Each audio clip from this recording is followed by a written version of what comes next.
जो लोग दूसरों की बातों को सुनकर बहुत ज़्यादा सोचते हैं या बहुत ज़्यादा जजमेंटल हो जाते हैं, वो लोग कभी खुश नहीं रह सकते। कई लोग कहते हैं कि मेरे बारे में तो सब लोग बुरा कहते हैं, मुझ में तो कुछ अच्छा ही किसी को नहीं दिखती। और कई लोग कहते हैं कि मेरी तो कोई तारीफ ही नहीं करता, कोई अच्छा बोलता ही नहीं मेरे बारे में, चाहे कितना भी किसी के लिए कर लो पर कोई तारीफ नहीं करता। आजकल लोग अपनी बुद्धि से कम औरों की बातों से बहुत ज़्यादा चलते हैं कि और लोग क्या कहते हैं मेरे बारे में, अगर मैं ऐसा करूँगा तो लोग क्या कहेंगे। जो लोग ये सोचते रहते हैं कि लोग क्या कहेंगे, वो लोग अपनी ज़िंदगी में आगे बढ़ ही नहीं पाते। क्योंकि याद रखना एक बात, ऐसा हो ही नहीं सकता कि हर इंसान आपकी प्रशंसा करे। सब तरह के लोग हैं दुनिया में, कुछ आपकी प्रशंसा करेंगे तो कुछ आपकी बुराई भी करेंगे। चाहे आप कितना भी अच्छा काम कर लो, पर कुछ लोग जरूर ऐसे मिलेंगे जो आपकी बुराई करेंगे, जिनको आप अच्छे नहीं लगेंगे चाहे आप कुछ भी कर लो। और ऐसा बड़े बड़े महापुरुषों के साथ भी हुआ है, ऐसा सबके साथ होता है। क्योंकि दुनिया में सबके विचार अलग हैं, सबकी सोच अलग है। एक किसान अपने खेत से खेती करके शाम को अपने घर लौट के आ रहा था, तो रास्ते में उसने देखा कि कुछ लोग उसी के बारे में चर्चा कर रहे थे, उसी के बारे में बात कर रहे थे। तो अंधेरे का समय था, उसने सोचा मैं पेड़ के पीछे छुप के सुनूं ये क्या बोल रहे हैं मेरे बारे में, हो सकता है मेरी तारीफ कर रहे हो। लेकिन जब उसने पेड़ के पीछे जाके सुना तो वो लोग उसकी बुराई कर रहे थे। एक ने बोला कि ये किसान बहुत घमंडी है, दूसरे ने बोला ये इतना होशियार भी नहीं है। वो ऐसे ही इसका नाम लेके उसकी बुराई कर रहे थे। उस बेचारे किसान को बहुत दुख हुआ। उसने कहा मैं तो किसी का कुछ बिगाड़ता भी नहीं, किसी से कुछ कहता भी नहीं, झगड़ा भी नहीं करता, और जितना हो सकता है मैं दूसरों की हेल्प करता हूँ, फिर भी मैं लोगों को अच्छा नहीं लगता। उस बात का उसे ऐसा सदमा लगा, वो कहीं भी चार लोगों को बात करते देखता, उसे लगता सब मेरी ही बुराई कर रहे हैं। वो बहुत दुखी हो गया। तो एक दिन उसने अपने मित्र से कहा कि सारा गांव मेरी बुराई कर रहा है, मैं क्या करूं, मेरा तो मरने का मन करता है। तो उसके मित्र ने कहा कि यहाँ गांव के बाहर एक महात्मा रहते हैं, आप उनके पास जाओ, वो बहुत चमत्कारी हैं। तो उसने कहा ठीक है। वो किसान उन महात्मा के पास चला गया। जब वो महात्मा के पास पहुंचा तो रात का समय हो गया था। उसने अपनी समस्या महात्मा को सुनाई। महात्मा ने कहा कि अभी रात का समय हो गया है, अभी तुम विश्राम करो, मैं कल तुम्हें इसका उत्तर दूंगा। वो रात को उन महात्मा की कुटिया में जैसे ही सोने लगा तो पास के तालाब से मेंढकों के टर टर की आवाज आने लगी, और वो आवाज इतनी तेज थी वो सो ही नहीं पा रहा था। उसने महात्मा जी से कहा कि आप कैसे सोते हैं इस शोर में, ऐसा लग रहा है जैसे हजारों मेंढक एक साथ आवाज कर रहे हो। महात्मा जी ने कहा मैं क्या कर सकता हूँ, अब नदी में मेंढक आवाज कर रहे हैं तो उसका क्या किया जा सकता है।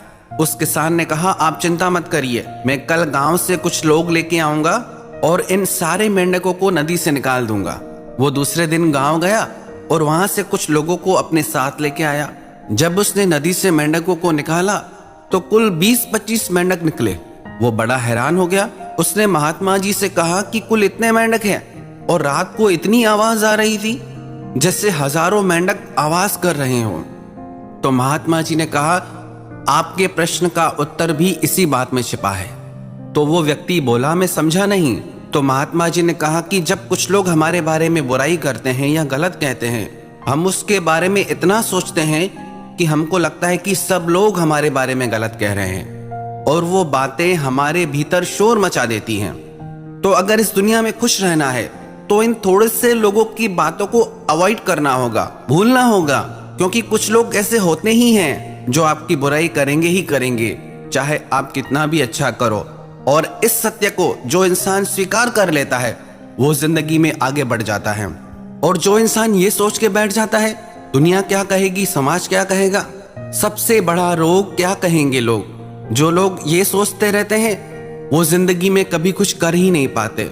और ऐसे लोग हर इंसान की जिंदगी में होते हैं, आपकी जिंदगी में भी होंगे। पर आप उन इंसानों की बातों पे ध्यान मत दीजिए जो लोग आपको हिम्मत देते हैं, जो आपका आत्मविश्वास बढ़ाते हैं।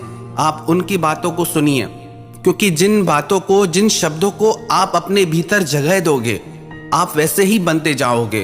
अगर अच्छी बातों को, पॉजिटिव बातों को आप अपने दिल दिमाग में जगह दोगे तो आपकी जिंदगी पॉजिटिव हो जाएगी। और अगर लोगों की नेगेटिव बातों को आप अपने भीतर भर लोगे तो आप कुछ कर ही नहीं पाओगे, आपकी सारी शक्ति खत्म हो जाएगी। एक बार एक जंगल में एक छोटा सा तेंदुआ, वो पहली बार शिकार के लिए जाने लगा। उसने लकड़बग्घी से आके कहा कि आज मैं पहली बार शिकार के लिए जा रहा हूं। पहले तो वो बहुत जोश में था। लकड़बग्घा उसकी बात सुन के हंसने लगा। अरे तू इतना छोटा सा है, तेरे से नहीं होगा शिकार। शिकार करना कोई आसान काम नहीं। लकड़बग्घे की बात सुनकर वो बहुत उदास हो गया। बोला कि मैं कैसे शिकार करूंगा, मैं तो बहुत छोटा सा हूं। पर दूसरे दिन उसने सोचा आज मैं एक बार और ट्राई करके देखता हूं, कोशिश करके देखता हूं। वो दूसरे दिन फिर शिकार के लिए जाने लगा। तो उसने बंदर से आके कहा कि आज मैं शिकार के लिए जा रहा हूं। तो बंदर ने उससे कहा कि ये तो बहुत अच्छी बात है और तुम शिकार के लिए तैयार भी हो चुके हो। तुम्हारी गति और तुम्हारी फुर्ती बहुत अच्छी है, तुम पक्का शिकार कर लोगे। उस बंदर की बातों को सुनकर उसमें इतना उत्साह आ गया कि उस दिन वो शिकार करके ही लौटा। ऐसा हम सबके साथ होता है। सब तरह के लोग जिंदगी में मिलते हैं, पर हमको अपनी जिंदगी में सिर्फ पॉजिटिव बातों को लेना है। अगर हम अपने भीतर नेगेटिविटी भर लेंगे तो हमारी जिंदगी में भी नेगेटिविटी आ जाएगी। हमें हर जगह निराशा और उदासी ही दिखाई देगी। अगर आप जिंदगी में हमेशा खुश रहना चाहते हैं, एनर्जेटिक रहना चाहते हैं, तो अपने भीतर पॉजिटिव बातों को जगह दीजिए, तो आपकी जिंदगी में भी हमेशा पॉजिटिविटी बनी रहेगी।